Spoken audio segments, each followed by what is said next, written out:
কেতুগ্রামে বজ্রঘাতে প্রাণ গেল এক ব্যক্তির, হাসপাতালে ভর্তি আরও এক। স্থানীয় সূত্রে খবর, এদের নিজের বাড়ি থেকে কিছুটা দূরে মোড়লপুকুর মাঠে গরু চড়াতে এসেছিলেন জিরান মাঝি, কিন্তু মাঝে আচমকা বৃষ্টি শুরু হয়ে যায়। দুর্যোগের মধ্যে তিনি ওই এলাকায় বাড়ি আসার চেষ্টা করে, তবে শেষ রক্ষা হয়নি।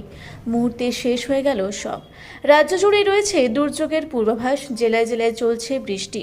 এরই মধ্যে এবার পূর্ব বর্ধমানের কেতুগ্রামের কুলুট গ্রামের বজ্রাঘাতে মৃত্যু হলো এক ব্যক্তির। ঘটনাটি ঘটেছে কেতুগ্রাম ১ নম্বর ব্লকের কুলুট গ্রামের মোড়লপুকুর মাঠে। মৃত্যু জিরান মাঝি, বয়স ৫০, এবং কালীচরণ মাঝি নামে ওই ব্যক্তি আহত, হাসপাতালে চিকিৎসাধীন। কালীচরণ মাঝির বাড়ি কুলুট গ্রামের মাঝিপাড়ায়। স্থানীয় সূত্রে খবর, এদের নিজের বাড়ি থেকে কিছুটা দূরে মোড়লপুকুর মাঠে গরু দেখতে এসেছিলেন, কিন্তু মাঝে আচমকা বৃষ্টি শুরু হয়ে যায়। দুর্যোগের মধ্যে তিনি ওই এলাকা থেকে বাড়ি আসার চেষ্টা করে, কিন্তু মুহূর্তে বাজ পড়ে ওই জায়গায়। সঙ্গে সঙ্গে জ্ঞান হারান তিনি। এলাকার বাসিন্দারা তাকে উদ্ধার করে তড়িঘড়ি হাসপাতালে নিয়ে যান, কিন্তু শেষ রক্ষা হয়নি। মৃত্যুর কোলে ঢলে পড়েন জিরান মাঝি, তবে আহত হয় কালীচরণ মাঝি। তিনি হাসপাতালে চিকিৎসাধীন। তবে এক মেডিকেল অফিসার জানান, বজ্রপাত পড়লে ঘাটে থাকলে হবে না, কোনো নিরাপদ জায়গায় আশ্রয় নিতে হবে।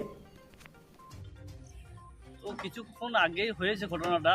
মাঠে ৪ জন ব্যক্তি গরু চড়াচ্ছিল, তার মধ্যে ২ জন জিরান মাঝি আর কালীচরণ মাঝি, ওদের মধ্যেই বজ্রঘাত পড়ে এবং একজন ওইখানে ডেড হয়ে যায়, আর একজন মানে দিশেহারা হয়ে যায়। তাকে ওখান থেকে সঙ্গে সঙ্গে হসপিটাল নিয়ে যাওয়া হয়। আর একজনকে বাড়িতেই ছিল ডেড বডিটা, তা হসপিটাল পুলিশ এসে বললো যে হসপিটাল নিয়ে যান আপনারা তড়িঘড়ি। তো হসপিটাল পাঠানো হলো সবাই মিলে। তো খুবই দুঃখজনক বিষয়, আমরাও ছিলাম ওখানে। কজন মারা গেছে?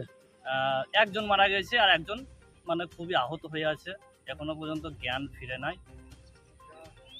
তো কি বলবেন, এই যে বজ্রপাত পড়ছে এবং এই বর্ষাকালে মানুষের জন্য কি বলবেন? তো আমি বলবো সাধারণ মানুষকে, এই বজ্রঘাতের সময় ফাঁকা মাঠে থাকবেন না, কোনো গাছের নিচে থাকবেন না, কোনো নিরাপদ জায়গাতে যাবেন।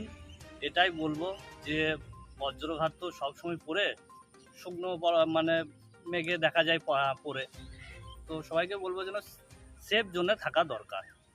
আপনার নাম পরিচয়? আমার নাম হচ্ছে মোহাম্মদ মাসিহা, আমি গ্রামের মেম্বার, তৃণমূল কংগ্রেসের পক্ষ থেকে। কেতুগ্রাম থেকে আরিফা খাতুনের রিপোর্ট, রূপসী বাংলা মিডিয়া।